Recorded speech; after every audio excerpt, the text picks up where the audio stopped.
Jadi bagaimana si suami bisa memastikan keluarganya tidak terkena api neraka kalau kemudian cara mencari nafkahnya itu nggak tahu yang syar'i seperti apa, yang aman seperti apa. Na'udzubillah min dzalik. Makanya suami harus ditarik sama istrinya. Kang, tong sibuk wae neangan dunia, sok tak akhirat juga cari. Begitu. Karena itulah porsi terbesar kewajiban seorang suami. Tahu akhirat, yang kemudian setelah tahu akhirat suguhkan kepada keluarga. Jangan hanya sekedar mengejar dunia saja. Hari ini banyak laki-laki, banyak para suami yang seperti itu. Sibuk dengan dunia saja, lupa dengan akhiratnya. Seolah-olah pengajian itu bukan pekerjaannya. Ya, seolah-olah dia sudah hidup realistis. Istilah realistis nih. Hari ini istilah realistis itu hanya dipakai untuk membela kepentingan duniawinya saja. Yuk kita ngaji lu.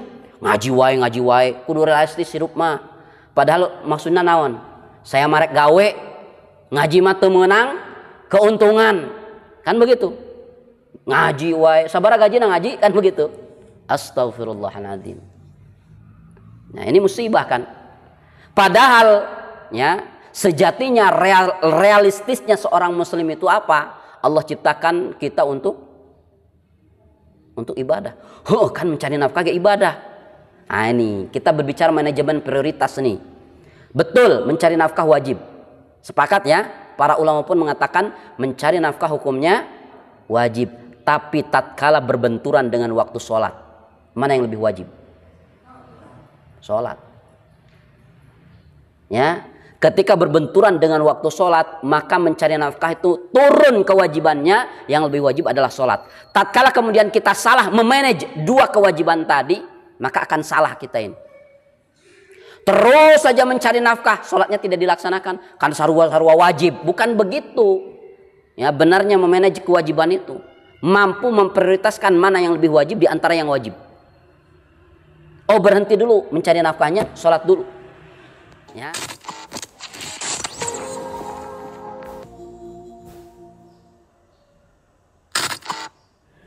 Baik, kita mulai. Bismillahirrahmanirrahim.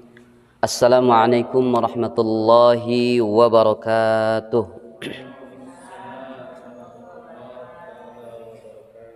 Alhamdulillahilladzi amsayna ala fitratil Islam wa kalimatil ikhlas wa ala dini nabiyyina Muhammad sallallahu alaihi wasallam wa ala millati abina Ibrahim hanifa wa ma kana minal musyrikin.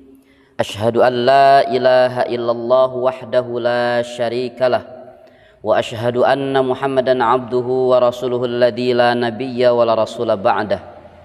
Wa qala Allah ta'ala fi kitabihil karim, a'udzu billahi minasy syaithanir rajim. Ya ayyuhalladzina amanu taqullaha wal tanzur nafsum ma qaddamat lighad wattaqullaha innallaha khabirum bima ta'malun. Wa qala an-nabiy sallallahu alaihi wasallam, badiru bil a'malis shalihat fasatakuna fitanun ka qita'il lailil mudlim yusbihu rajulun mu'min wa yumsi kafiran aw yumsi kafiran wa yusbihu mu'minan yabi'u dinahu bi'aradin minad dunya.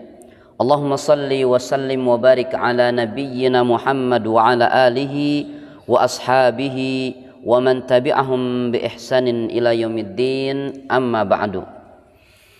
Alhamdulillah, puja-puji syukur senantiasa kita panjatkan kehadirat Allah subhanahu wa ta'ala yang masih melimpahkan karunia dan nikmatnya kepada kita, terutama nikmat iman dan Islam yang menjadi penggerak tubuh kita untuk senantiasa bisa melaksanakan perintah Allah dan Rasulnya, serta bisa meninggalkan larangan Allah dan larangan Rasulnya. Mudah-mudahan kita bisa mempertahankan nikmat iman dan nikmat Islam ini ada pada diri kita hingga ajal menjemput kita, sehingga kita mendapatkan husnul khatimah.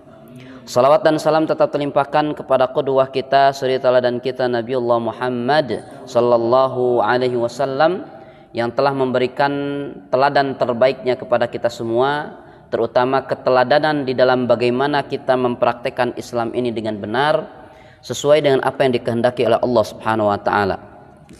Karena mesti kita tegaskan lagi dan selalu kita ulang-ulang bahwa keislaman yang dicontohkan oleh Rasulullah, keislaman yang diperlihatkan oleh Rasulullah kepada kita semua, tidak ada sedikit pun kepentingan pribadinya, tidak ada sedikit pun kepentingan keluarga besarnya, yaitu Bani Hashim ya. Juga tidak ada kepentingan bangsa Arabnya sama sekali. Yang Rasulullah SAW contohkan kepada kita dari Islamnya ini betul-betul hanya memenuhi kehendak Allah Subhanahu wa Ta'ala saja. Jadi murni hanya memenuhi kehendak Allah dan keinginan Allah saja.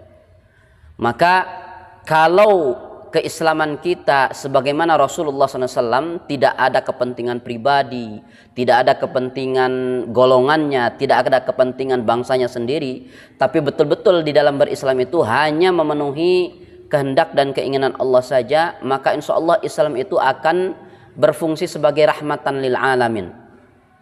Kerahmatan lil alaminannya Islam itu tidak hanya dirasakan oleh umat Islam saja, tidak. Rahmatnya Islam itu kalau benar dilaksanakan Islam, maka kerahmatannya akan dirasakan oleh semua makhluk, bukan oleh umat Islam saja. Maslahatnya tidak hanya umat Islam yang merasakan, tapi semua manusia, semua makhluk pun akan merasakan. Tidak terkecuali hewan dan makhluk gaib pun akan merasakan kemaslahatan dari Islam itu sendiri, kalau pelaksanaan Islamnya benar. Nah, cuma sayang seribu sayang, hari ini memang isu bukan sekedar isu juga nih, Islamofobia yang cukup masif di tengah-tengah kita, bahkan bukan hanya sekedar di negara kita saja. Hampir di setiap negara yang ada kaum muslimin, wah Islamofobianya luar biasa. Terlebih lagi umat Islamnya yang minoritas. Ya, umat Islam yang minoritas itu Islamofobianya luar biasa, sangat masif sekali. Ya.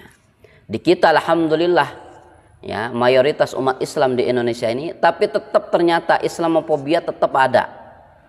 Ya, Islamofobia itu sikap tindakan yang didasari karena kebencian atau ketakutan terhadap Islam.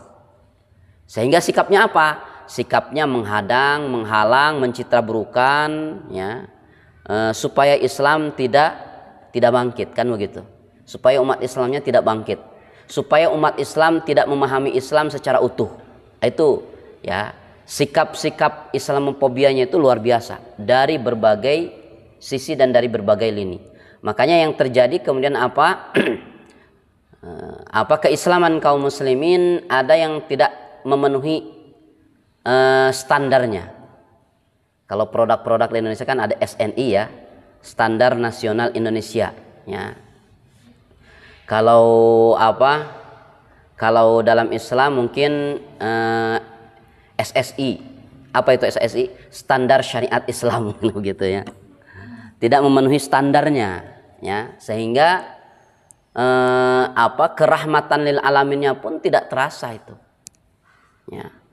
Termasuk insya Allah hari ini kita akan membahas dosa besar yang kesekian puluhnya, yaitu tentang nusyuz. Dosa besar yang akan kita pelajari adalah nusyuz. Kenapa terjadi nusyuz ya? Bahkan hari ini peristiwa nusyuz ini luar biasa.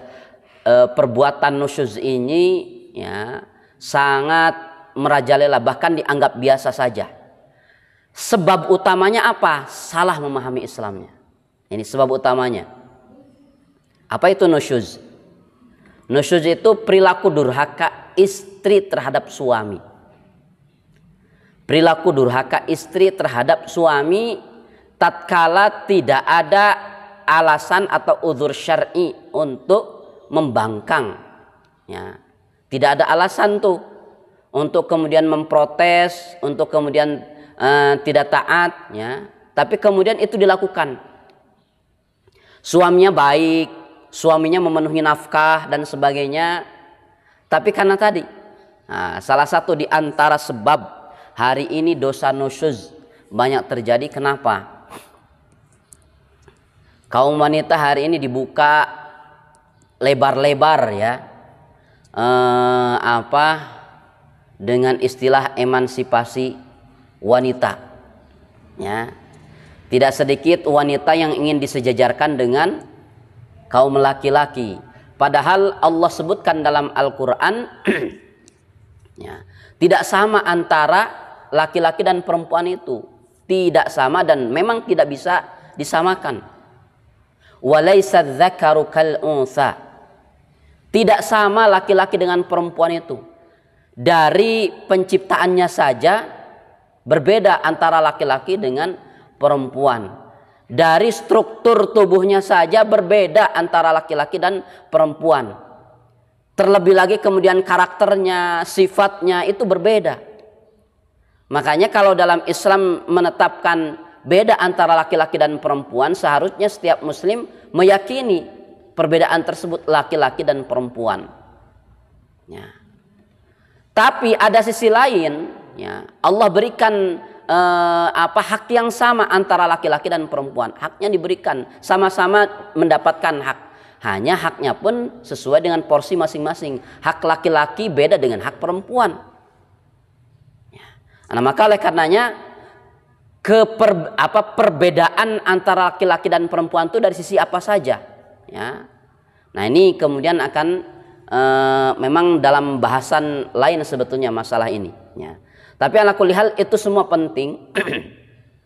Memahami karakter laki-laki dan perempuan itu penting. Terlebih lagi yang berumah tangga. Suami dan istri itu kemudian mesti saling memahami karakter pasangannya masing-masing. Suami mesti paham karakter istrinya, istri pun mesti memahami karakter ya suaminya. Ya, jadi harus sama-sama saling memahami karakter pasangannya. Agar ketika faham kita bisa menyesuaikan sikap dan tindakan kita. Terjadinya nusyuz pun ya selain tadi sebab utamanya karena pemahaman terhadap Islamnya yang keliru ya. Juga salah satu di antara sebab lainnya terjadi nusyuz. Kenapa? Karena tidak memahami karakter pasangan. Ya. Pasangan diukur dengan karakter pribadi. Contoh, karakter si istri diukurnya dengan karakter suami. Ini akan tidak nyambung nantinya. Ya. Begitupun misalkan si istri menilai suaminya dengan karakter pribadinya atau menimbang dengan karakter si istri yang nggak bakal nyambung. Karena berbeda antara laki dan perempuan dari karakternya itu. Makanya perintah untuk memahami karakter itu supaya ketika kita bersikap itu sesuai dengan porsinya. Oh, perempuan itu begini karakternya. Maka disesuaikan dengan karakter. Meskipun ya karakter manusia laki maupun perempuan itu tidak semuanya harus diikuti. Tidak semua harus diikuti. Ada satu kajian psikologi ya. Ada seorang ahli neuroscience ya, seorang dokter. Bagus ya. Membongkar karakter masing-masing antara laki-laki dan perempuan. Tapi bukan artian untuk mengiyakan semua karakter tersebut. Contoh ya, karena Allah menyatakan walaisa dzakaru kal untha, salah satu di antara perbedaannya termasuk struktur otak antara laki-laki dan perempuan itu kan memang berbeda. Ya, dari sisi biologinya, dari sisi psikologinya juga berbeda. Dari sisi struktur otak laki-laki dan perempuan ya. Ini berbicara tentang karakter. Antara otak kanan dengan otak kiri itu ada penyambung, ada penghubung, ya, corpus callosum namanya. Nah itu antara laki-laki dan perempuan berbeda. Kalau laki-laki itu cenderung corpus callosumnya itu lebih tipis dan lebih sempit. Berbeda dengan perempuan yang kata ahli neuroscience ini, corpus callosumnya lebih lebar dan lebih tebal. Dan perbedaan corpus callosum ini pun membuat berbeda sikapnya antara laki-laki dan perempuan. Salah satu di antara sikap yang dihasilkan dari corpus callosum itu apa?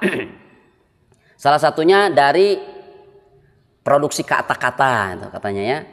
Kalau wanita katanya sehari semalam bisa mengeluarkan kata sebanyak 21.000.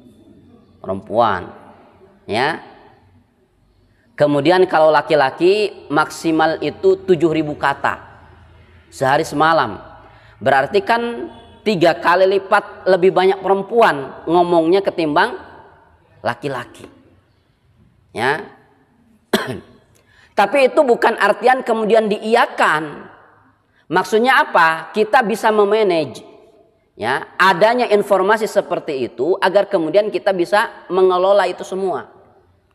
Jangan kemudian menjadi pembiaran, akan baik da perempuan mah banyak katana 21.000 kata.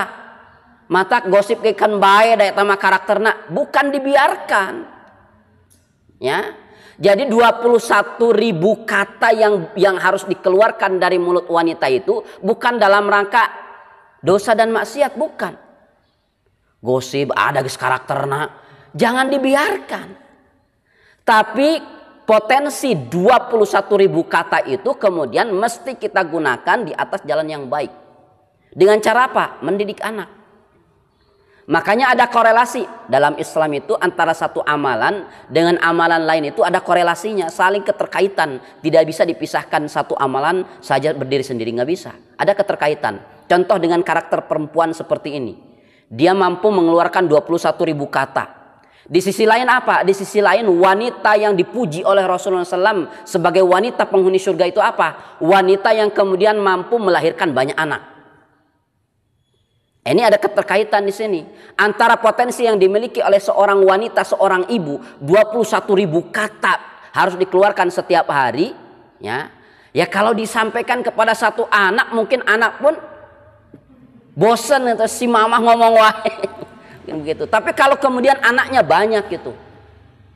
Makanya kemudian dalam Islam itu ada ungkapan al-ummahatu madrasatul ula. Bahwa ibu itu adalah madrasah pertama bagi anak-anak. Ya, guru pertama bagi anak itu. Sebagaimana guru, yang namanya guru kan dia harus menjelaskan. Nah, berbicara tentang keluarga ini. Keluarga dalam Islam itu keluarga itu adalah madrasah. Ya. Keluarga itu adalah madrasah alias tempat belajar. Ya. KBM dilaksanakan di sana. Kegiatan belajar mengajar. Sebagaimana madrasah itu kan ada strukturnya ya, ada kepengurusannya. Madrasah, siapa kepala madrasahnya di rumah tangga itu? Suami. Suami itu berperan sebagai kepala madrasah. Dialah yang kemudian menentukan konsep pendidikan di rumah. Nah, istri si ibu dia sebagai guru hariannya atau guru mata pelajarannya. Makanya di situ ada korelasinya. Kenapa wanita dia kemudian mampu memproduksi kata sebanyak 21.000 untuk menjelaskan setiap ilmu yang disampaikan. Kalau suami kan cuma 7.000, dia hanya menyampaikan menyampaikan poin-poinnya saja. Yang bisa menjelaskan si ibu kepada anak itu, ya. Jadi kepala madrasah itu nggak perlu banyak ngomong, yang penting poin-poinnya ini. Nanti jelaskan tuh sama anak, ya. Jelaskan sama si ibu kepada anak itu. Itu kan membutuhkan banyak kata tuh, 21.000 kata. Nah, jadi potensi itu bukan dibiarkan dalam hal yang salah, tapi mesti dialurkan ke jalan yang benar. Ya, ke jalan yang baik seperti itu. Salah satunya pendidikan. Nah, kemudian karena perbedaan korpus kalosum tadi pun ya melahirkan sikap yang berbeda lainnya. Apa itu? Kalau wanita, ketebalan dan lebarnya korpus kalosum itu mampu mengeluarkan sikap, dia mampu melakukan banyak pekerjaan dalam satu waktu. Wanita itu. Ini kata dokter Aisyah Dahlan, beliau ahli neuroscience. Ya, jadi wanita itu bisa melakukan banyak pekerjaan dalam satu waktu. Ya, ibu itu bisa sambil masak nasi, bisa sambil nyapu, bisa sambil ngepel, bisa sambil nyuci piring. Bisa juga sambil ngajak main anak-anaknya. Betul Bu ya? Betul. Kalau pekerjaan rumah tangganya dikerjakan oleh ibu, kecuali kalau rumah tangganya dikerjakan oleh pembantu, mungkin nggak berperan itu. Ya, potensi dalam dirinya nanti kurang keluar nanti itu. Fatimah, putrinya Rasulullah SAW, istri dari Sayyidina Ali bin Abi Thalib radhiyallahu anhu, sebetulnya dia bisa mengangkat seorang pembantu di rumahnya itu. Tapi itu tidak diambil. Tidak dilakukan oleh Fatimah. Kenapa? Dia ingin memaksimalkan potensi pribadinya.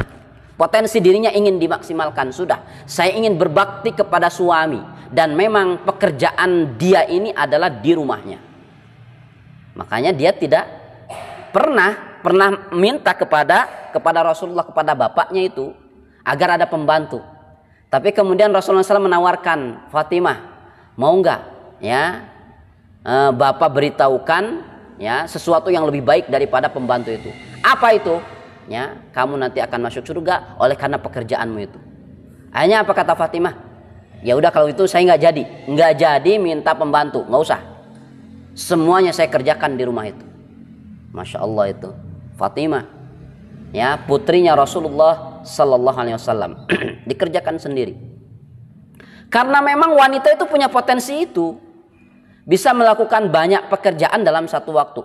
Beda dengan laki-laki. Kalau laki-laki nggak bisa.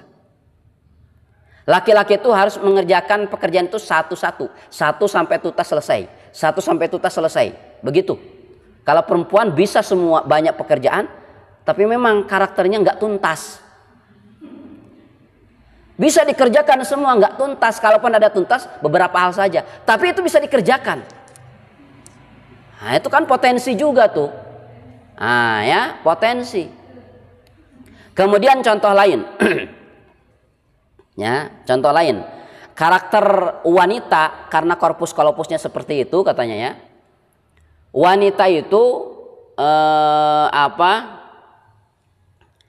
sifat gengsinya tinggi.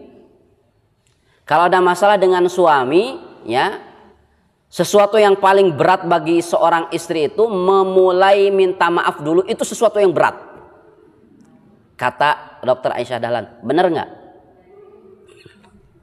Ya, kalau wanita itu sulit sekali memulai obrolan itu minta maaf ya, yang minta maaf saya, itu sesuatu yang sulit dan gengsi, ya, gengsi. Ya. Nah, bukan artian sekali lagi itu pembiaran, bukan. Karakter ini dibongkar dalam rangka supaya kita bisa memanage itu. Ini baik apa enggak? Diukur dengan timbangan Islam. Nah, makanya ya, Islam itu harus dijadikan sebagai timbangan segala sesuatu. Dalam Islam itu sudah menjadi konsekuensi kita sebagai seorang muslim.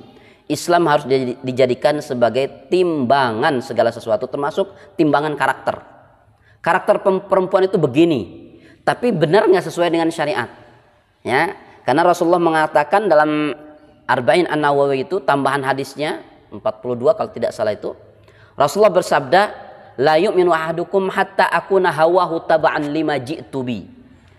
Tidak sempurna iman seseorang sampai hawa nafsunya, hawa nafsu itu satu paket antara akal, pikiran dengan rasa perasaannya, satu paket itu tidak berdiri sendiri-sendiri, tapi satu paket. Hatta akuna hawahu taba'an lima ji'tu bi. Ya, sampai dia tunduk mengikuti apa yang aku bawa ini. Apa yang dibawa oleh Rasulullah? Islam. Ya.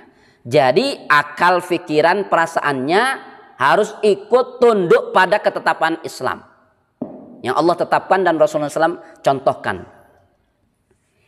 Begitu kan? Ini konsekuensi dalam Islam itu begitu. Jadi Islam harus dijadikan sebagai timbangan segala sesuatu. Termasuk nih akal. Nah, salah satu di antara semakin menguatnya Islamofobia itu karena ada pembiaran ya, akal secara bebas menjadi hakim dan menjadi penentu. Dulu di zaman sahabat Rasulullah SAW ada kelompok Mu'tazilah namanya. Ya, ada kelompok Mu'tazilah yang kemudian dikategorikan oleh para ulama ini kelompok menyimpang. Terlebih lagi di masa tabi'in itu. di masa tabi'in. Dikategorikan kelompok menyimpang. Kenapa dikategorikan kelompok menyimpang? Karena dia mengukur Islam dengan akalnya. Mengukur Islam dengan akalnya. Peristiwa besar tentang Mu'tazilah itu di masa Imam Ahmad bin Hanbal. Ya, kelompok Mu'tazilah ini kemudian menyebut Al-Quran ini sebagai makhluk. Ya, Al-Quran ini dikategorikan makhluk. Kenapa? Ya diukurnya dengan akal. Ya Al-Quran kan diciptakan oleh Allah, diturunkan oleh Allah kan, begitu, disusun oleh Allah, berarti kan makhluk. Ya. Sedangkan Ahlus Sunnah wal Jamaah tidak berani menyebut Al-Quran itu makhluk. Kenapa? Kalau berbicara makhluk banyak kekurangan, banyak kesalahannya, banyak khilafnya. Sedangkan Al-Quran yang kemudian dia susunan kalamullah, maka Ahlus Sunnah wal Jamaah hanya menstatuskan Al-Quran sebagai kalamullah saja, tidak berani menyebut sebagai makhluk. Nah, ini satu bukti, ya. Jadi Mu'tazilah itu menimbang Islam dengan akalnya. Mu'tazilah dulu. Hari ini apa? Kelompok seperti itu disebutnya apa hari ini? Liberal hari ini. Yang segala sesuatunya diukur dengan akal. Kalau masuk akal terima, kalau nggak masuk akal tolak. Sampai tokoh liberalnya itu pernah ngomong di salah satu televisi swasta, ya, ketika diwawancara beberapa tahun yang lalu. Al-Quran itu sifatnya temporer katanya, kata si tokoh liberal ini. Al-Quran ini sifatnya temporer katanya. Maksudnya apa? Kalau yang masih sesuai dengan zaman kita hari ini bisa kita pertahankan, tapi kalau tidak sesuai dengan zaman kita boleh kita hapus. Ini orang liberal, ya, orang liberal kan begitu, ya, mengukur segala sesuatu dengan akal. Nah dalam Islam nggak bisa begitu. Kalau mungkin agama yang lain diliberalkan itu bisa, Islam itu nggak bisa. Kalau dipaksakan ya sebagaimana dulu Mu'tazilah memaksakan diri ingin diterima, ya sudah, sama ulama Ahlus Sunnah wal Jamaah dikategorikan sesat dan menyimpang. Ya, jadi kalau Islam liberal itu dikategorikan menyimpang, termasuk MUI pun sudah menyatakan liberal dalam Islam itu, ya, sesat, tidak bisa diterima. Ya, liberalisasi dalam Islam itu tidak bisa diterima, dan itu penyimpangan dalam Islam, nggak boleh. Ya. Nah, terus kalau tidak boleh, apa dong fungsi akal? Nah, terkadang kita dijebak dengan itu. Apa dong fungsi akal? Kalau kita tidak boleh menggunakan akal, berarti akal yang Allah anugerahkan tidak bisa berfungsi kok? Enggak. Allah anugerahkan akal kepada kita ini plus dengan fungsinya. Ya. Fungsinya terbatas. Ya, pada kehendak Allah saja, bukan kehendak pribadinya. Fungsi akal itu apa? Fungsi akal itu dalam rangka untuk mengawal ketetapan Allah dan Rasul ini supaya tidak berubah, itu fungsinya. Jadi akal itu digunakan untuk mengawal ketetapan Allah dan Rasulnya ini supaya tidak berubah bagaimana. Alias kalau saya bahasakan, fungsi akal itu adalah menopang syariat. Ya, fungsi akal itu menopang syariat supaya syariat itu tidak berubah dan syariat itu tidak bergeser dari tempatnya. Begitu fungsi akal itu yang Allah kehendaki. Makanya tadi korelasinya dengan hadis Rasulullah, hatta hawahu akuna hawahu taba'an lima ji'tubi, sampai hawa nafsunya mengikuti apa yang aku bawa ini, ikut terhadap syariat, alias ditundukkan kepada syariat. Jadi kalau ada dorongan akal dengan dorongan syariat berbenturan, mana yang harus kemudian kita turuti? Yang kita turuti adalah dorongan syariat. Enggak sesuai akal nih, tundukkan akal kepada ketetapan syariat. Ya, tundukkan akal itu kepada ketetapan syariat, insya Allah aman itu. Tapi kalau memaksakan diri, akal harus kemudian menjadi hakim, menjadi penentu, sudah, dia terjebak dengan pemikiran liberal. Ya, dia membiarkan akalnya berdiri sendiri. Na'udzubillah min dzalik, hati-hati itu. Berarti mafhum mukhalafah dari hadis tadi, kalau kemudian akalnya kemudian menguasai bahkan mengendalikan syariat, berarti terbukti la yu'min, tidak beriman. Na'udzubillah min dzalik. Tapi ala kulli hal banyak sekali sebab-sebab kenapa terjadi nusyuz itu, diantaranya tadi liberalisasi, termasuk hari ini apa istilah baru hari ini adalah modernisasi. Kalau modernisasi ini digunakan untuk kebudayaan, untuk teknologi, untuk ekonomi, oke silahkan, nggak jadi masalah. Tapi kalau modernisasi ini yang menjadi objeknya adalah Islam, Islam dimodernkan, ya, jadi berarti kan menganggap Islam tidak modern itu. Islam tidak kekinian, Islam tidak sesuai dengan zaman, kan begitu. Lagi-lagi ini tidak bisa diterima. Meskipun hari ini ada juga tuh yang kemudian mengupayakan supaya modernisasi ini tidak dianggap negatif. Tetap saja dan negatif ini, ya, modernisasi ini. Beberapa hari yang lalu ada satu kampus universitas, ya, ternama di Bandung, Universitas Islam tuh, sengaja kemudian datang, ya, mengadakan seminar, ya, mengadakan seminar. Judul awalnya bagus, tentang kebudayaan, melestarikan kebudayaan, mensosialisasikan kebudayaan. Tapi akhirnya apa? Akhirnya kemudian ada ungkapan mensosialisasikan moderasi beragama. Itu. Ya, mensosialisasikan moderasi agama. Apa itu? Itu paketan dari kumpulan orang-orang liberal, plural, sekuler di sana, modernisasi itu. Nah, kulihal kita kembali saja kepada sumber Islam itu sendiri, ya, kepada konsep yang sudah disepakati oleh para ulama, konsep Ahlus Sunnah wal Jamaah. Baik, terlalu melebar. Kita kembali lagi. Nah, jadi salah satu di antara sebab terjadinya nusyuz tadi itu pembangkangan, ya, durhaka istri terhadap suami. Kalau Ibnu Katsir menjelaskan secara bahasa, nusyuz itu tinggi hati, merasa tinggi, merasa lebih dari orang lain, itu nusyuz. Atau dikategorikan sinonim dari nusyuz itu adalah takabur, merasa besar, merasa lebih, ya. Nah, dikategorikan nusyuz, ya, dikategorikan dosa besar nusyuz itu ketika si istri merasa lebih dari suaminya, ya, merasa lebih dari suaminya, merasa hebat dari suaminya, merasa paling dari suaminya, begitu. Di dalam Islam, ya, Allah sudah mengatur bagaimana pola rumah tangga yang dikategorikan ideal, ya, keluarga yang sakinah, mawaddah, warahmah. Taib, kita akan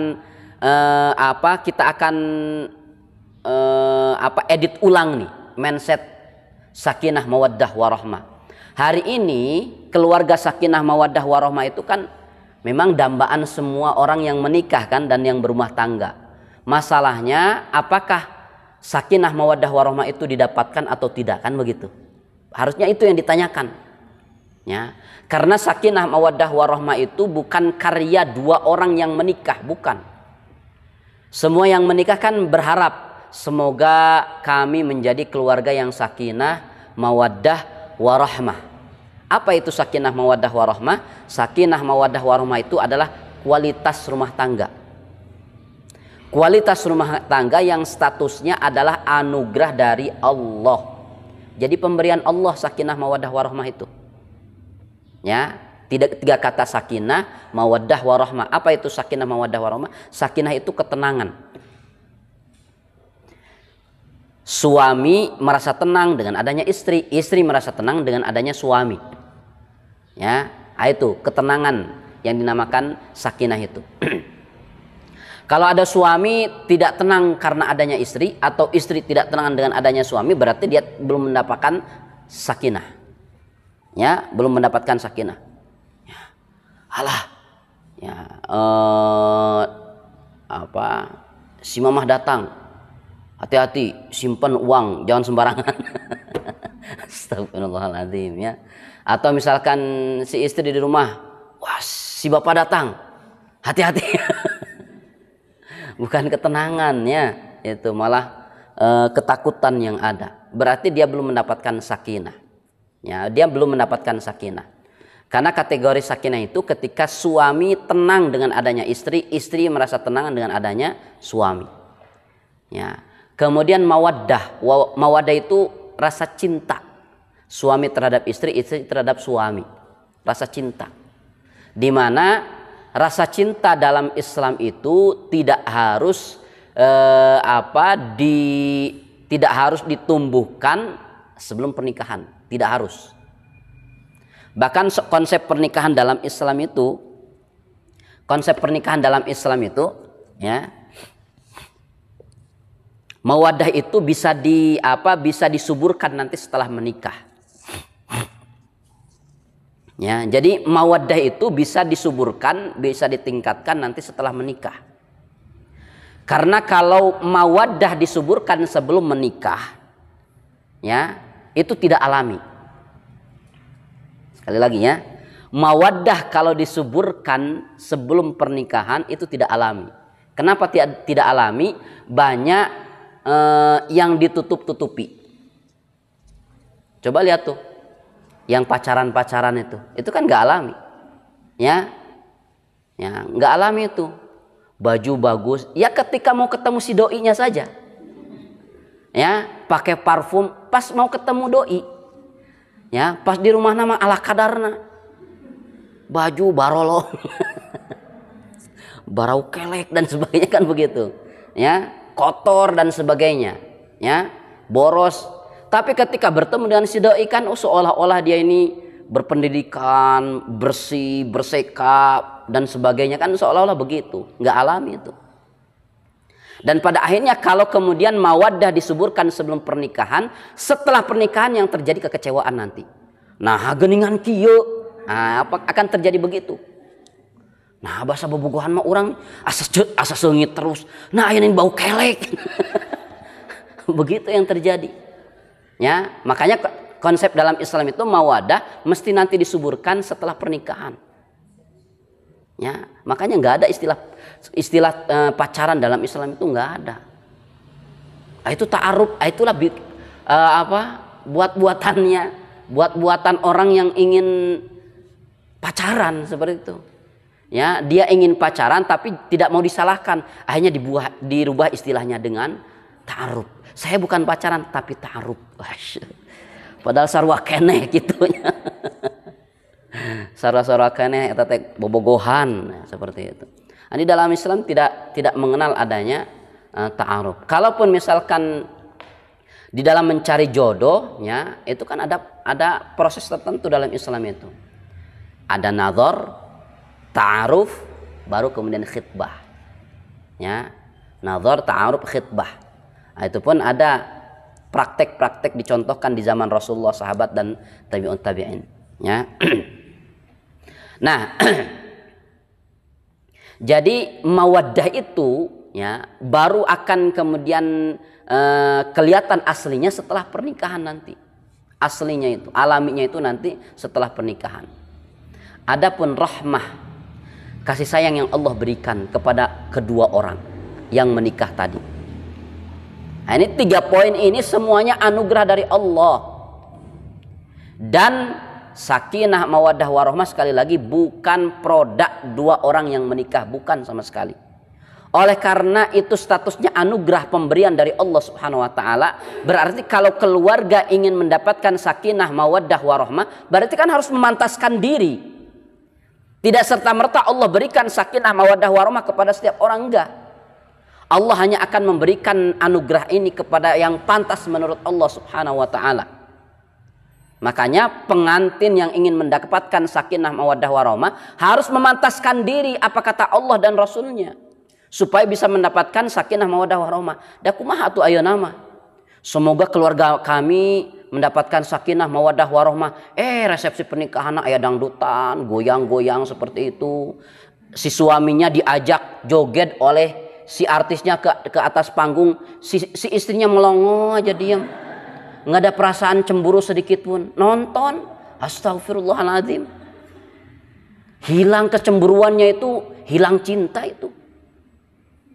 Kalau tidak ada lagi kecemburuan dari seorang seseorang terhadap pasangannya, hilang cinta, hilang lagi mawaddahnya itu. Ya, kecemburuan itu adalah hiasan pernikahan. Hiasan rumah tangga kecemburuan itu. Kalau hilang sebagaimana ya tanpa perhiasan, nggak indah itu. Ya.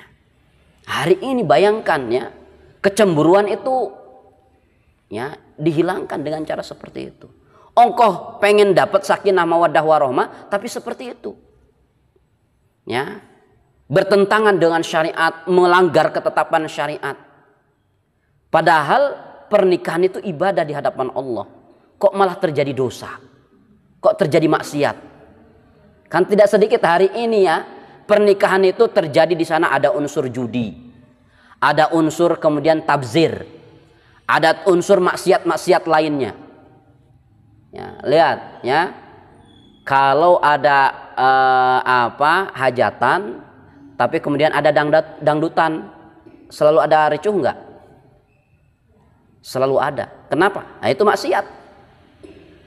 Ya, tanda itu maksiat itu selalu ada yang negatifnya seperti itu. Ya, seperti itu. Makanya kemudian coba kalau kita benar ingin mendapatkan kualitas rumah tangga sakinah mawaddah warahmah, pantaskan dulu diri kita. Pantas nggak kita mendapatkan sakinah mawaddah warahmah? Ari harapan pengen dapat sakinah mawaddah warahmah, tapi tidak pantas menurut Allah. Dia malah tabzir, dia kemudian malah berjudi. Astagfirullahaladzim. Musibah. Ini bulan-bulan pernikahan nih. Ya, Dzulhijjah akhir ini. Ya, termasuk tadi saya baru nganter tetangga yang nikah. Ya, dari Cangkuang ke Cimau saya melewati 7 yang menikah. Wih, belum lagi berpapasan dengan yang nikah lagi, banyak juga yang nikah ini. Yang subur yang nikah nih bulan ini. Ya. Terlebih lagi semakin akhir nanti, semakin banyak yang menikah. Ya, ini harus menjadi peringatan ini. Ya, karena pernikahan dalam Islam itu bagian dari ibadah. Bukan hanya sekedar menyatukan dua insan, laki dan perempuan, bukan, tapi itu adalah ibadah. Oleh karena ibadah berarti kan tata caranya pun harus mengikuti ketetapan Allah dan Rasulnya. Supaya tadi pantas mendapatkan sakinah mawaddah warahmah. Oleh karena tadi sakinah mawaddah warahmah tidak didapatkan, terjadilah nusyuz. Si perempuan ya, ketika kemudian menikah dia sudah punya pekerjaan, gaji besar. Meskipun suaminya pun diketahui sudah bekerja, dapat penghasilan, tapi ketika sudah menikah pasti akan terjadi apa coba? Perbandingan. Nah, ini awal mula nusyuz ini. Ya. Ayang, hari gajinya sabar ayang. Alhamdulillah kata suaminya, ya kalau dihitung-hitung sebulan adalah 2 juta. Hah? Geningan besaran saya mah 3 juta. Ya, saya mah 3 juta penghasilan sebulan. Apa yang terjadi ketika ada perbandingan seperti itu? Si suami mulai ciut, alah geningan leuwih leutik. Kemudian sebaliknya si perempuan akan merasa saya malah lebih gede penghasilan. Itu awal mula nusyuz itu. Awal mula nusyuz seperti itu. Dan biasanya seorang laki-laki yang kemudian punya harga diri, dia akan begini, ya. Yang karena kita sudah menikah, ya, sudah yang wajib mencari nafkah saya, kamu di rumah saja ya. Enggak bisa. Masa gaji saya yang 3 juta dihilangkan begitu saja? Gaji akang kan cuma 2 juta lebih sedikit. Disitulah kemudian nusyuz akan semakin berkembang. Alhamdulillah min dzalik. Ya. Maka oleh karenanya banyak sekali faktor penyebab terjadinya nusyuzin. Maka oleh karenanya kita akan coba bahas apa sih nusyuz yang lebih detailnya lagi. Ya. Nah, ini yang akan kita bahas hari ini. Imam Az-Zahabi mengawali pembahasan dosa besar ini dengan membawa satu ayat dalam surat An-Nisa ayat yang ke-34. Surat An-Nisa ayat yang ke-34. Dalam ayat tersebut Allah Subhanahu wa taala berfirman, A'udzu billahi minasyaitonir rajim. Bismillahirrahmanirrahim. Ar-rijalu qawwamuna 'alan النساء بما فضل الله بعضهم على بعض وبما أنفقوا من أموالهم فالصالحات قانتات حافظات للغيب بما حفظ الله واللاتي تخافون نشوزهن فعظوهن واهجروهن في المضاجع واضربوهن فإن أطعنكم فلا تبغوا عليهن سبيلا إن الله كان عليا كبيرا. Salah satu baca terjemahnya. Kaum laki-laki itu adalah pemimpin bagi kaum wanita. Oleh karena Allah telah melebihkan sebagian mereka, yaitu laki-laki, atas sebagian yang lain, itu wanita. Dan karena mereka laki-laki telah menafkahkan sebagian dari harta mereka, sebab itu maka wanita yang soleh ialah yang taat kepada Allah, lagi memelihara diri ketika suaminya tidak ada. Oleh karena Allah telah memelihara mereka, itu wanita yang kamu khawatirkan musuhnya, maka nasihatilah mereka dan pisahkanlah mereka di tempat tidur mereka dan pukullah mereka. Kemudian jika mereka menaatimu, maka janganlah kamu mencari-cari jalan untuk menyusahkannya. Sesungguhnya Allah Maha Tinggi lagi Maha Besar. Taib. Dalam ayat ini Allah Subhanahu wa taala membagi tugas antara laki-laki dan perempuan dalam rumah tangga. Ar-rijalu qawwamuna 'alan nisa. Ya, bahasa Sunda bagus. Arijalu teh, nah gitu. Qawwam bagi perempuan. Ini ketetapan Allah bahwa kepemimpinan dalam rumah tangga termasuk kepemimpinan dalam hal yang lain. Rumah tangga itu kan masyarakat cakupan terkecil tuh, rumah tangga itu. Ya, cakupan terkecil saja kepemimpinannya ditetapkan oleh Allah, laki-laki. Apalagi yang cakupan lebih besar, ya, laki-laki lagi. Dalam Islam itu tidak boleh kepemimpinan itu diletakkan kepada atau diberikan kepada wanita, tidak boleh. Bahkan ada satu hadis diriwayatkan oleh Imam Bukhari, dalam Ibnu Katsir itu disebutkan lan yuflih, lan menggunakan kalimat lan yuflih, tidak akan pernah beruntung, tidak akan pernah berhasil. Ya, selama apa? Selama lawau amruhum limra'atin.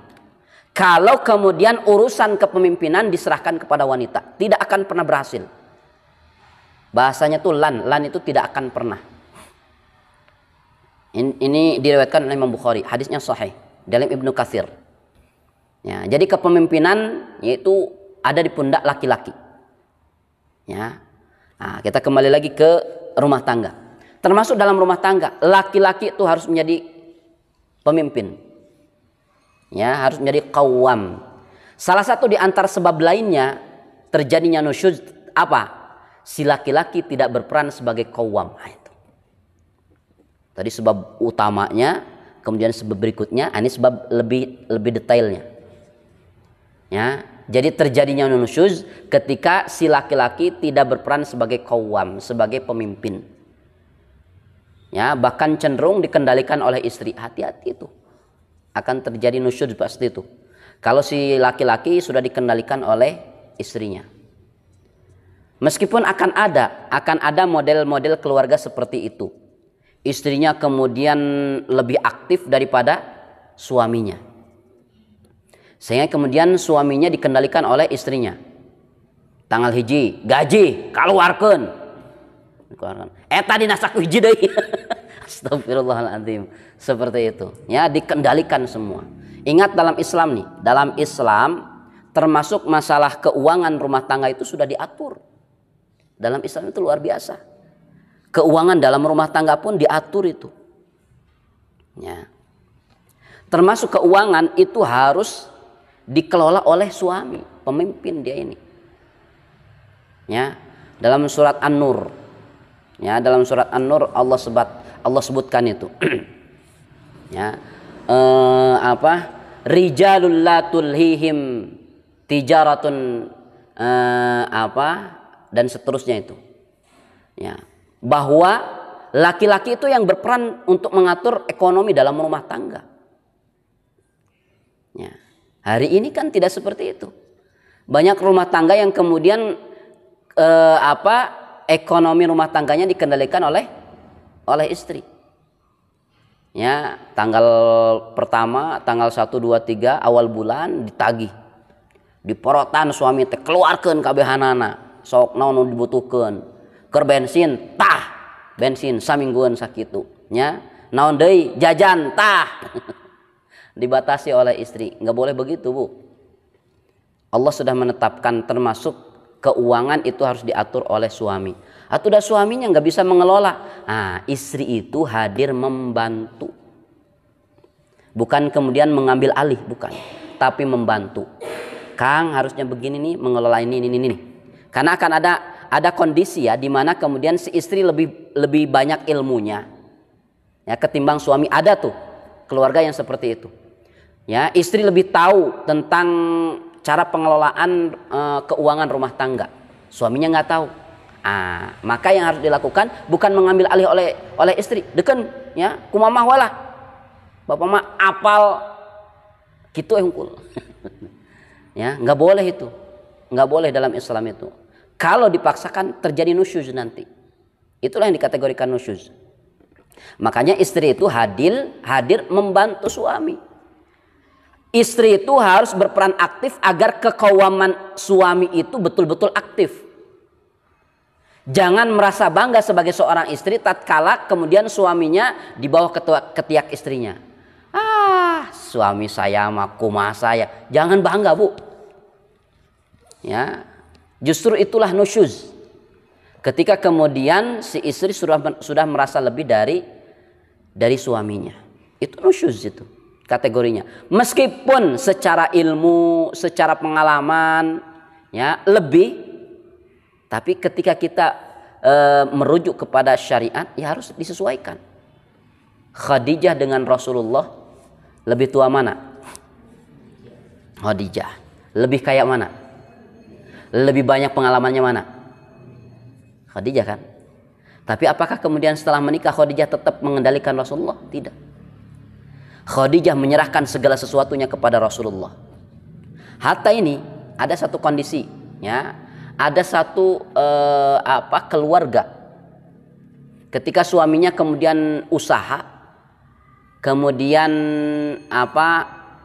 kemarin pasca Covid nih banyak terjadi keluarga di mana perekonomiannya itu pincang, si suami tidak bisa memaksimalkan usahanya.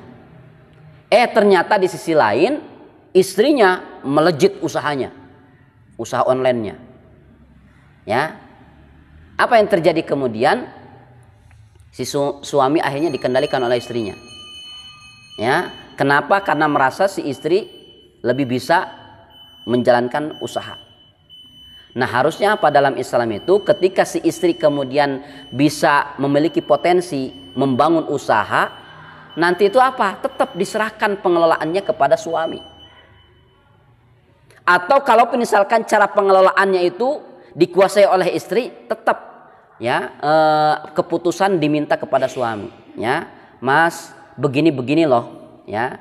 Ini ada begini, ada begitu, kira-kira menurut Mas ini digunakan untuk apa? Tetap posisikan suami itu sebagai qawwam, sebagai pemimpin. Jangan diambil alih oleh istri, sekali lagi. Ya, jangan diambil alih oleh istri. Salah satu buktinya Rasulullah SAW dengan Khadijah. Khadijah lebih kaya, lebih senior usianya, lebih berpengalaman, tapi setelah menikah semuanya diserahkan kepada Rasulullah SAW. Tatkala kemudian ada kebuntuan Rasulullah SAW itu, ada sesuatu yang kemudian dia tidak mampu, Khadijah hadir membantu. Bukan mengambil alih, tapi membantu. Khadijah itu, Masya Allah. Ya. Maka itulah keluarga ideal itu seperti keluarganya Rasulullah SAW dengan Khadijah. Ya. Nah, ala kulli hal di sini Allah Subhanahu wa taala mengatur laki-laki suami itu harus menjadi pemimpin. Kalaupun misalkan di awal-awal si pemimpin itu, si laki-laki, si suami itu kekawamannya belum terasah, maka istri harus hadir, membantu, mendorong, memotivasi agar kekawaman suami itu bisa tumbuh. Ya, bisa tumbuh begitu. Tapi dilanjutkan. Ibnu Katsir menjelaskan yang dimaksud qawwamuna 'alan nisa itu qayyum. Ya, qayyum alias yang mengurus, yang mengatur. Bahkan raisuha, pemimpinnya. Kata Ibnu Katsir. Ya, yang dinamakan ar-rijal, suami itu adalah raisuha, pemimpin dari istri. Itu ya, pemimpin dari istri. Maka kemudian Allah Subhanahu wa taala menyampaikan karena Allah telah melebihkan sebagian mereka yaitu laki-laki atas sebagian yang lain yaitu perempuan. Lagi-lagi ya, ar-rijalu qawwamuna 'ala nisa, tetap laki-laki ditempatkan di tingkat paling atas ketimbang istrinya. Ini ketetapan Allah seperti itu. Apa kemudian Allah sampaikan, dan karena mereka kaum laki-laki atau para suami itu telah memberikan nafkah dari hartanya. Inilah yang menjadi dalil wajibnya suami kemudian mencari nafkah. Ya, mencari nafkah. Jadi syariat menetapkan yang wajib mencari nafkah itu suami, bukan istri. Makanya tadi ketika terjadi kondisi di mana misalkan usaha suami bangkrut tapi justru usaha istri melejit naik. Maka apa yang terjadi? Harusnya nih kalau berdasarkan syariat itu serahkan pengelolaan perusahaan itu kepada suami. Biarkan suami yang melanjutkan perusahaan tersebut. Kalaupun misalkan suami belum bisa mengelola itu, istri hadir membantu agar bisa mengelolanya. Begitu. Ya. Kemudian Allah melanjutkan, maka perempuan-perempuan yang saleh adalah mereka yang taat kepada Allah, yaitu mengikuti ketetapan Allah seperti ini. Ya. Taat kepada Allah dan menjaga diri ketika suami tidak ada, alias keluar rumah. Nah, hari ini perlu kemudian kita reset ulang tentang peran suami. Ya, peran suami. Kewajiban paling besar seorang suami itu apa dalam rumah tangga? Kewajiban terbesar seorang suami dalam rumah tangga itu apa? Baik, ya. Allah tetapkan juga dalam Al-Qur'an. Bukan mencari nafkah. Mencari nafkah itu salah satunya. Kewajiban terbesarnya adalah memastikan keluarganya tidak tersentuh api neraka. Itu yang paling besar. Ya, qu anfusakum wa ahlikum nara. Itu tanggung jawab terbesar seorang suami itu di sana. Qu anfusakum wa ahlikum nara. Tapi hari ini banyak persepsi pernikahan, persepsi tugas seorang suami hanya diparsialkan. Kewajiban suami mencari nafkah, keluar wakad itu. Ya, sudah mencari nafkah, urusan rumah tangga kumaha istri. Nggak bisa begitu. Ya. Kekawaman laki-laki itu bukan hanya sekedar dalam mencari nafkah saja, termasuk pengelolaan rumah tangga, pengelolaan di dalam rumah juga. Ya, itu suami itu. Nah, hari ini banyak para suami yang kemudian salah persepsinya.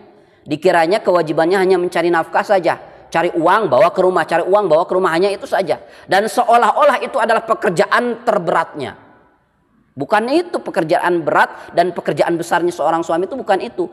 Tapi memastikan keluarganya tidak tersentuh api neraka, itu yang Allah tetapkan, itu pekerjaan seorang suami. Maka lebih besar dari mencari nafkah. Ya, lebih besar lagi dari pekerjaan mencari nafkah. Qu anfusakum wa ahlikum nara itu. Mencari nafkah itu harus betul-betul istri berperan juga itu. Istri harus berperan. Mas, ya, yakin ini yang dibawa halal, thayyib, yakin. Ya. Yang jadi masalah hari ini para suami, dia disibukkan dengan mencari nafkahnya, lupa dengan akhiratnya. Nah, itu masalahnya. Terjadi nusyuz berikutnya apa? Berikutnya karena si laki-laki tidak memperhatikan urusan akhiratnya. Ini paling besar porsinya. Makanya lihat pengajian-pengajian rata-rata kan para ibu-ibu ya. Pas giliran bapak-bapak minim sekali. Pasti jawabannya apa? Kerja. Gitu kan? Cari nafkah. Padahal sekali lagi tadi mencari nafkah itu bagian terkecil dari pekerjaannya. Pekerjaan utamanya dan pekerjaan besarnya seorang suami apa? Memastikan keluarganya tidak tersentuh api neraka. Bagaimana si suami bisa memastikan keluarganya tidak tersentuh api neraka kalau dia sendiri tidak tahu tentang syariat, kalau dia tidak tahu sendiri tentang dosa dan maksiat? Bagaimana suami bisa memastikan supaya keluarganya tidak tersentuh api neraka kalau kemudian ekonomi syariat tidak diketahui? Kalau kemudian suami tidak tahu kalau riba itu dosa, ya. Kalau berbohong dalam jual beli itu kemudian dosa. Hari ini kan coba lihat orang yang berjualan, orang yang berbisnis, orang yang kemudian mencari nafkah kan tidak peduli. Dan itu sudah Rasulullah SAW sampaikan dulu. Sayati zamanun la yubalil mar'u bima akhadzal mal am min halalin am min haramin. Kata Rasulullah SAW, akan datang satu zaman di mana manusia di dalam mencari nafkahnya dia tidak mempedulikan apakah dari yang halal apakah dari yang haram, tidak peduli. Sampai hari ini ada ungkapan neanganu haram wa hese komodinu halal. Hari ini ada banyak bahasa seperti itu. Nauzubillah min dzalik. Makanya kita lihat berlomba-lomba orang kemudian tidak peduli apakah halal apa haram. Yang penting dapat keuntungan, yang penting dapat gaji, yang penting dapat dapat nafkah, kan begitu. Ini isu yang sempat viral kemarin. Perusahaan yang menjual minuman beralkohol itu. Salah satu pemilik sahamnya kan ngomong itu. Salah satu pemilik sahamnya ngomong, karyawan kami 80%-nya adalah muslim. Kan miris ini.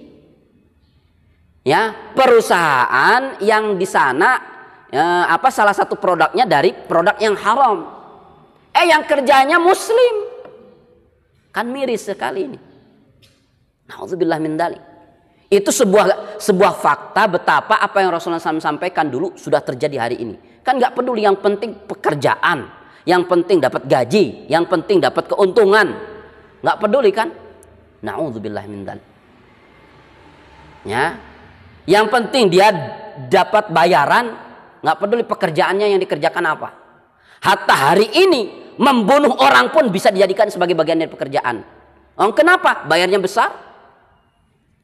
Di Karawang beberapa bulan ke belakang itu ada seorang istri membunuh suaminya, bukan dengan tangannya,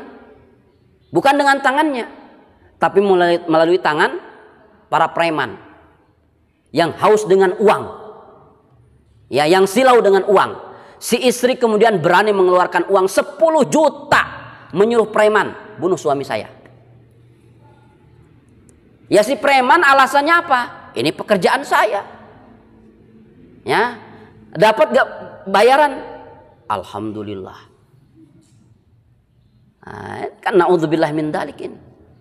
Jadi bagaimana si suami bisa memastikan keluarganya tidak terkena api neraka kalau kemudian cara mencari nafkahnya itu nggak tahu yang syar'i seperti apa, yang aman seperti apa. Nauzubillah min dzalik. Makanya suami harus ditarik sama istrinya. Kang, tong sibuk wae neangan dunia, sok tak akhirat juga cari. Begitu. Karena itulah porsi terbesar kewajiban seorang suami. Tahu akhirat, yang kemudian setelah tahu akhirat suguhkan kepada keluarga. Jangan hanya sekedar mengejar dunia saja. Hari ini banyak laki-laki, banyak para suami yang seperti itu. Sibuk dengan dunia saja, lupa dengan akhiratnya. Seolah-olah pengajian itu bukan pekerjaannya. Ya, seolah-olah dia sudah hidup realistis. Istilah realistis nih. Hari ini istilah realistis itu hanya dipakai untuk membela kepentingan duniawinya saja. Yuk kita ngaji lu. Ngaji wae. Kudu realistis hidup mah. Padahal maksudnya naon? Saya marek gawe. Ngaji mah teu meunang keuntungan. Kan begitu. Ngaji wae, sabaraha gajina ngaji, kan begitu. Astaghfirullahaladzim. Nah, ini musibah kan. Padahal ya, sejatinya realistisnya seorang muslim itu apa? Allah ciptakan kita untuk ibadah. Oh, kan mencari nafkah ibadah. Nah, ini kita berbicara manajemen prioritas nih. Betul, mencari nafkah wajib. Sepakat ya? Para ulama pun mengatakan mencari nafkah hukumnya wajib. Tapi tatkala berbenturan dengan waktu sholat, mana yang lebih wajib? Sholat. Ya, ketika berbenturan dengan waktu sholat, maka mencari nafkah itu turun kewajibannya. Yang lebih wajib adalah sholat. Tatkala kemudian kita salah memanage dua kewajiban tadi, maka akan salah kita ini. Terus saja mencari nafkah, sholatnya tidak dilaksanakan, kan sarwa wajib. Bukan begitu. Ya, benarnya memanage kewajiban itu, mampu memprioritaskan mana yang lebih wajib di antara yang wajib. Oh, berhenti dulu mencari nafkahnya, sholat dulu. Ya, toh sholat yang dilaksanakan kan nggak sampai 30 menit kan? Enggak, itu cuma sebentar. Kalaupun misalkan sibuk apapun, sesibuk pekerjaannya itu, laksanakan sholat wajibnya saja. Sunnahnya nggak usah, zikirnya nggak usah, sholat fardunya saja. Sudah itu sok silakan cari nafkah lagi. Sholat fardu, contoh nih, sholat duhur kan paling rata-rata sering berbenturan dengan pekerjaan mencari nafkah itu. Sholat duhur kalau kita kerjakan berapa jam habisnya? Berapa jam? 4 menit. Nah, bisa 4 menit, bisa. Sabab naon? Bacaan gancang dah masing-masing. Kan begitu. Ya. Oke lah kalau misalkan berjamaah. Berjamaah Pak, mungkin 7 menit. Enggak sampai 10 menit, enggak itu. Salat fardunya saja loh ya. Salat fardunya dari mulai Allahu Akbar sampai Assalamualaikum, enggak sampai 10 menit itu. Salat duhur tuh. Tapi rupanya hari ini banyak para suami yang sulit ya menyediakan 7-8 menit itu. Sulit sekali. Oleh karena apa? Oleh karena pekerjaan mencari nafkahnya. Hati-hati tuh. Istri kalau tahu seperti itu suaminya tapi dibiarkan, kena juga nanti istri. Makanya harus mengingatkan istri pun. Ya, Mas Kang, ya, waktu sholat dulu ya. Nah, atau misalkan udah sholat belum? Ya, gitu saling tanya, saling mengingatkan. Ya, jangan kemudian akan baiklah, yang penting mau duit loba, kan begitu. Nauzubillah min dalik. Hati-hati. Ya, jadi ini porsi terbesar pekerjaan suami itu memastikan keluarga tidak tersentuh api neraka. Adapun mencari nafkah itu bagian salah satu pekerjaannya, salah satunya. Itu ya. Nah, oleh karena tidak berperan tuh suaminya lupa dengan kegiatan akhiratnya, terjadilah nusyuz nanti. Karena ibu-ibu yang sering ngaji tuh, bapak-bapaknya enggak, ya. Akhirnya pengetahuan agamanya lebih luas ibu-ibu ketimbang suaminya. Ya, itu terjadi juga nusyuz nanti. Apalagi kalau kemudian ilmu hanya sebatas keluasan wawasan saja, akan lebih mendukung nusyuz itu. Nauzubillahi min dzalik. Makanya sekali lagi si suami harus tahu tuh tentang ketetapan-ketetapan syariat supaya tidak banyak melanggar itu. Ya, supaya tidak banyak melanggar. Nah, bagaimana dia kemudian akan memastikan keluarganya tidak tersentuh api neraka kalau banyak pelanggaran-pelanggaran syariat. Nah, oleh karenanya kemudian kita baru membahas sedikit ini. Ya.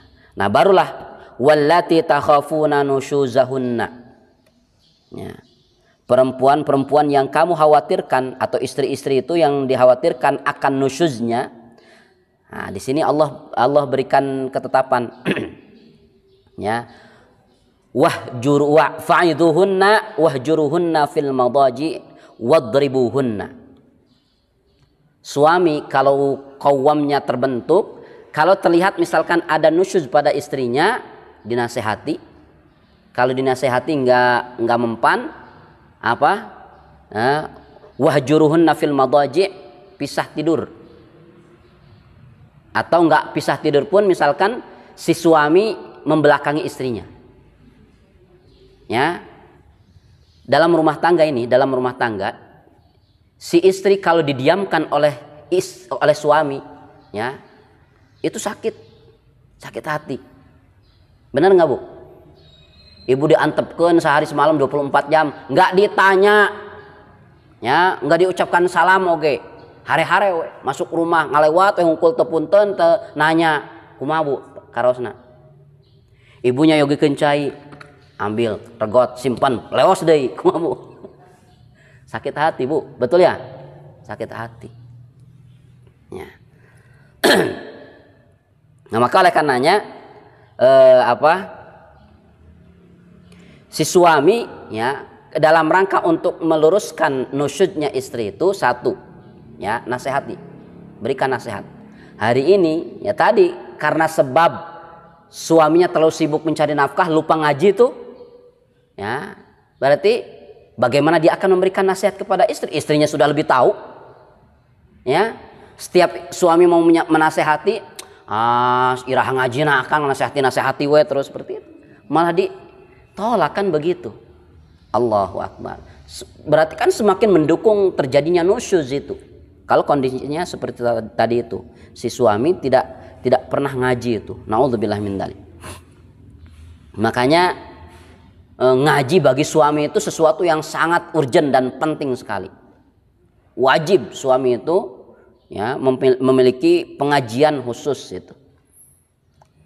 Baik, kalau kemudian pisah ranjang atau pembiaran itu tidak mempan juga, wadribuhunna, boleh memukul, tapi pukulannya diatur juga dalam Islam. Pukulan yang kemudian tidak menyakiti. Nah, bagaimanapun juga tetap pukulan suami itu menyakiti meskipun pakai sajadah gitu. Meskipun tidak berbekas gitu ya, tapi di hati berbekasnya itu. Kan pukulan sepelan-pelannya pukulan suami tetap berbekas pada istri itu. Makanya wadribuhun di sini bukan artian nempeleng ceplak, bukan itu. Itu justru dilarang oleh Rasulullah SAW. Ya, dilarang memukul wajah itu dilarang oleh Rasulullah SAW. Tapi pukulan yang mendidik, ya, pukulan yang mendidik. Fatimah radhiyallahu anha, beliau ini punya cemeti, punya pecut untuk apa? Untuk dirinya sendiri. Itu selalu disimpan di kamar, di ranjang, di atasnya itu cemeti. Fatimah itu, ya, ini sebagai keteladanan. Nggak harus seperti dia, tapi luar biasa kita mengambil pelajaran dari beliau. Beliau tidak pernah tidur sebelum suaminya tidur duluan. Fatimah itu tidak pernah tidur duluan kecuali kalau Ali sudah tidur duluan. Kemudian setiap malam itu Fatimah selalu menunggu kedatangan suaminya. Setelah datang suaminya, Fatimah mengambil cemeti tadi, mengambil pecut tadi.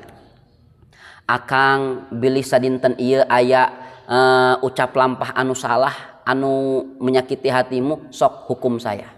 Fatimah itu. Ya, seperti itu. Kira-kira Ali bin Abi Thalib ngapain? Diambil cemetinya, diambil pecutnya. Ngapain? Dipeluk Fatimahnya. Oh, luar biasa itu.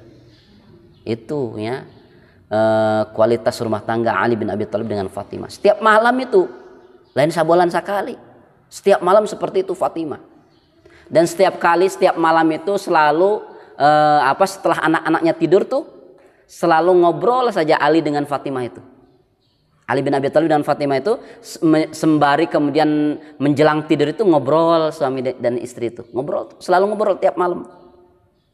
Ya, seharian tadi, ya, apa saja yang dilakukan di rumah, Ali itu tanya, brolong nanya ngajelaskeun Fatimah teh da 20 hiji ribu teh. Ngajelaskeun seperti itu, ya. Jadi meskipun demikian, ya, si istri itu termasuk nanti ketika mendapatkan penat, lelah, bosan itu memang harus dikeluarkan dengan curhatan itu. Makanya suami yang baik adalah suami yang mampu mendengar curhatan dan keluh kesah istri. Suami yang baik itu adalah suami yang mampu mendengar curhatan, keluh kesah, kebosanan istri. Dengarkan saja, nggak perlu ditanggapi, dengarkan saja. Benar Bu ya? Cukup didengarkan saja seperti itu, nggak perlu ditanggapi. Cuma yang jadi masalah ada para suami yang kemudian Ya, nggak kuat dengerin aja. Gandeng Asia. Seperti itu. Kalau suami kemudian tidak bisa menyediakan kupingnya untuk mendengar keluh kesah istri, jangan salahkan kalau kemudian pada akhirnya istri mencari kuping yang lain untuk bisa mendengar keluh kesahnya. Itulah nusyuz yang lebih bahaya. Na'udzubillah min dzalik. Maka suami harus mulai belajar menjadi pendengar baik, pendengar yang baik, pendengar yang nggak banyak komentar, dengarkan saja. Nah kalau udah nggak ada suara lagi, baru tanya, udah selesai? Belum, itu baru koma. Itu baru koma, ya. Oh yaudah lanjutkan lagi seperti itu. Dengarkan saja, ya. Nggak jadi masalah, memang begitu, ya dalam rumah tangga. Harus sering ngobrol antara suami dengan istri itu, ya. Menjelang malam itu, menjelang tidur ngobrol, ya. Upayakan untuk ngobrol, baik urusan rumahnya, urusan di luar diobrolkan saja seperti itu. Nah itu. Nah, kemudian kalau kemudian dinasehati tidak mempan, kemudian pisah tempat tidur nggak mempan, dipukul boleh. Tapi pukulan tadi, ya Rasulullah SAW menetapkan pukulan yang tidak menyakiti raga, ya tidak menyakiti raga seperti itu. Nah ini ketetapan Allah Subhanahu Wa Taala. Kemudian penjelasan detailnya keburu habis waktunya. Kita PR-kan pembahasan ini pada pertemuan berikutnya, karena baru sedikit ini, ya belum didetailkan nanti, ya praktek nusyuz secara real di lapangan seperti apa. Ya saya sampaikan salah satunya, ya seorang ulama namanya Atha, beliau mengatakan dikategorikan nusyuz seorang istri ketika keluar rumah, ya kemudian menggunakan parfum yang menyengat, kategori sudah nusyuz. Ya kan diizinkan sama suami, berarti suaminya nggak paham. Ya dalam Islam itu istri, ya nggak boleh berparfum keluar rumah. Kalau berparfum di dalam rumah justru dianjurkan. Bahkan Islam itu memerintahkan para istri itu kalau suami ada di rumah selalu harus berpenampilan fresh, wangi selalu. Hari ini kan kebalik. Pakai parfum kalau kaundangan, ngagelis lamun kaundangan, giliran di rumah gitu deui gitu. Allahu akbar, ya. Daster deui. Allahu akbar. Nah, kita harus merubah lagi kebiasaan yang tidak benar itu sesuai dengan syariat. Ya, seharusnya para istri itu berdandan di rumahnya. Ya, selalu full wangi depan suaminya. Nah, ketika dia kemudian mau keluar, jangan pakai parfum. Ya, jangan pakai parfum. Meskipun bersama suami, jangan pakai parfum. Ya, meskipun bareng keluarnya dengan suami, jangan pakai parfum istri itu. Jadi kebolehan istri berparfum itu hanya untuk suaminya saja. Nah, itu ketetapan syariat, ya. Di mana hari ini banyak ketuker tuh, ya. Berparfum ketika keluar, ketika keundangan, ketika mau bertemu dengan temannya, giliran ketemu dengan suaminya ala kadarna. Kitu deui. Baik, insyaallah kita lanjutkan pada pembahasan berikutnya. Ini masih dalam pembahasan ini karena banyak sekali poin-poin yang harus diluruskan, terutama dalam rumah tangga.